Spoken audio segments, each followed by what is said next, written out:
அன்புள்ள துலாம் ராசி அன்பர்களே வணக்கம். இந்த வார ராசி பலன். துலாம் ராசி அன்பர்களுக்கு 4ஆம் இடத்தில் சூரியன், செவ்வாய், புதன், சுக்கிரன் இணைவு.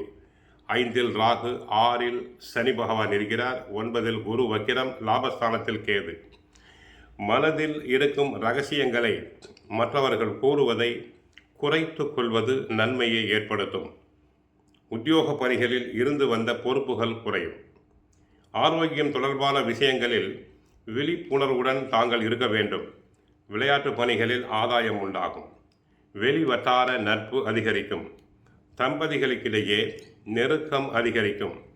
கால்நடை தொடர்பான பணிகளில் விவேகம் உண்டு. உடன் இருப்பவர்களால் மனதளவில் சில மாற்றம் உண்டாகும். குழந்தைகளால் ஏற்பட்ட கவலைகள் அனைத்தும் நீங்கும்.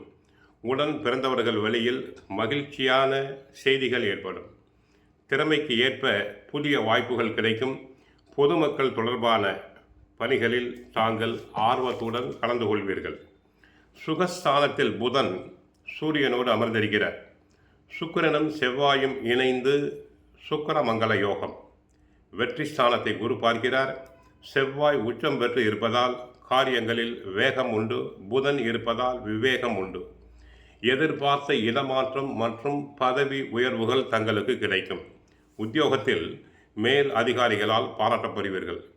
தொழிலில் ஏற்பட்ட நெருக்கடிகள் விலகி நிம்மதி கிடைக்கும். வராது என்று நினைத்த கைவிட்ட பணம் எதேச்சையாக பேசும்போது கிடைத்துவிடும். வேலை பளு அதிகரிக்கும். ராகு இருப்பதால் குடும்பத்தில் சில நெருக்கடிகள் உண்டாகும். பிள்ளைகளை பற்றிய கவலைகள் வந்து போகும். சில விஷயங்கள் உங்கள் சகிப்புத்தன்மையை சோதிப்பதைப் போல இருக்கலாம். ஆரோக்கிய குறைவு உள்ளவர்கள் அலட்சியமாக இருக்கக்கூடாது. சிறிய உடல் உபாதை என்றாலும் மருத்துவரை சென்று சந்திப்பது நல்லது. பிள்ளைகளை பற்றிய கவலை மனதில் இருந்து கொண்டே இருக்கும். ஆக கோவிலுக்கு சென்றால் மகாலட்சுமி தாயாரை வழிபடுங்கள்.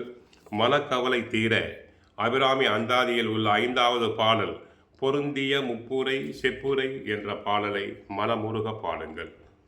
வாழ்க வளமுடன், மங்களம் உண்டாகட்டும்.